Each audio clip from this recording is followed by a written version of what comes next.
Bonjour, aujourd'hui j'aimerais vous parler d'un concept qui s'appelle l'effet cumulé. L'effet cumulé, c'est un terme qui vient de l'auteur Darren Hardy, qui est un conférencier à succès. En fait, c'est une personne qui est partie de rien, qui a construit son propre business, qui aujourd'hui a connu une forte réussite, il est millionnaire. Et en fait, il explique qu'il a écrit un livre, que la recette que lui s'est appliquée, c'est celle de l'effet cumulé. Donc qu'est-ce que c'est l'effet cumulé? En fait, c'est au quotidien, si vous avez un objectif, c'est accumuler des petites choses tous les jours de façon régulière qui vont vous amener vers cet objectif. Donc par exemple, si votre objectif c'est de perdre du poids, et bien faire des choix tous les jours qui vous permettront d'aller vers cet objectif. Donc par exemple, de prendre l'ascenseur, prendre l'escalier, à la place de ce soda, peut-être prendre une eau aromatisée à la fraise ou de l'eau gazeuse, etc., etc. Il explique qu'en fait, l'effet cumulé, ça peut être aussi bien une roue positive que vous allez engendrer, ou bien négative, c'est-à-dire commencer à faire des mauvais choix et des choses qui vont vous éloigner de votre objectif. Parce qu'on a trop souvent tendance à sous-estimer ces petites choses, à se dire « Ah c'est bon, c'est qu'un soda, c'est bon, si je rate cet entraînement, c'est qu'un entraînement, c'est pas ça qui va changer la chose, etc. » Sauf qu'au final, inconsciemment, ça a vraiment des conséquences positives ou négatives en fonction de vos choix sur le long terme. Donc c'est vraiment quelque chose à garder en tête parce que par exemple pour les entraînements ratés, vous n'y allez peut-être pas une fois, parce que vous trouvez une bonne excuse, vous êtes fatigué, vous avez passé une mauvaise journée, vous avez mal à la tête, etc.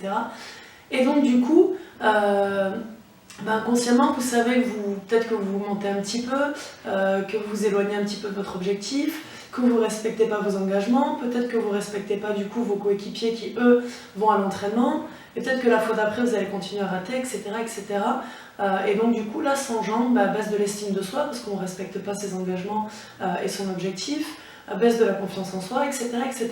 Donc vraiment, gardez ça en tête, si vous avez des objectifs au quotidien, déjà cernez-les et dites-vous, qu'est-ce que je peux faire tous les jours pour me rapprocher de cet objectif.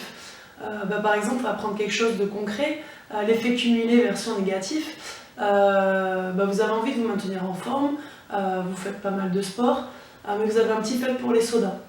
Moi je vois au quotidien, souvent si vous regardez dans les snacks, les restos, souvent c'est accompagné d'un iced tea, d'un jus de fruits, d'un coca, etc. etc. Et c'est des consommations avec le week-end en plus qui arrivent vite à 4-5 canettes par semaine.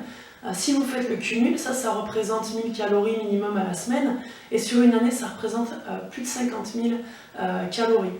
Donc on peut se dire, on a deux choix, ou soit on se dit, c'est bon, c'est rien, mais au final, pensez-vous que vraiment ces 50 000 calories, c'est si insignifiant que ça.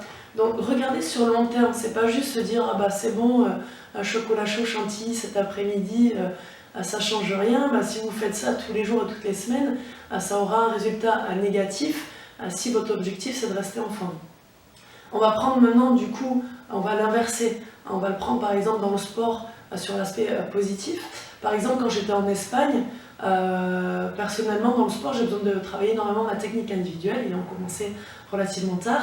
Et donc du coup, je m'étais fixé, c'est l'année en plus où j'ai lu le livre, donc j'étais à fond, de me dire je fais 1h30 de technique individuelle de plus par semaine.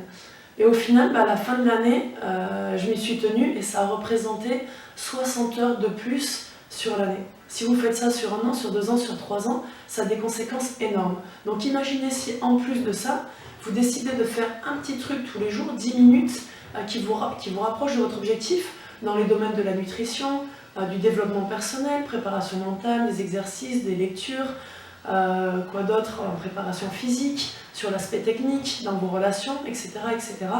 Donc vraiment gardez ça en tête, que des fois on se dit c'est pas 10 minutes qui vont changer grand chose, si, il suffit de regarder à moyen et long terme. Donc en fonction de l'objectif que vous avez, moi ce que je vous conseille, c'est déjà d'observer, c'est-à-dire d'observer, bon enfant, un petit peu avec bienveillance vos actions, tout ce que vous faites en plus de positif pour atteindre votre objectif, et les écarts que vous faites de temps en temps, juste en avoir conscience déjà c'est un grand pas, et ensuite choisissez ce que vous pouvez faire, 10 minutes de plus par jour pour atteindre votre objectif, et vous verrez, ça va vous lancer dans une dynamique vraiment positive, Et donc du coup, ça va engendrer de l'estime de soi, de la confiance en soi.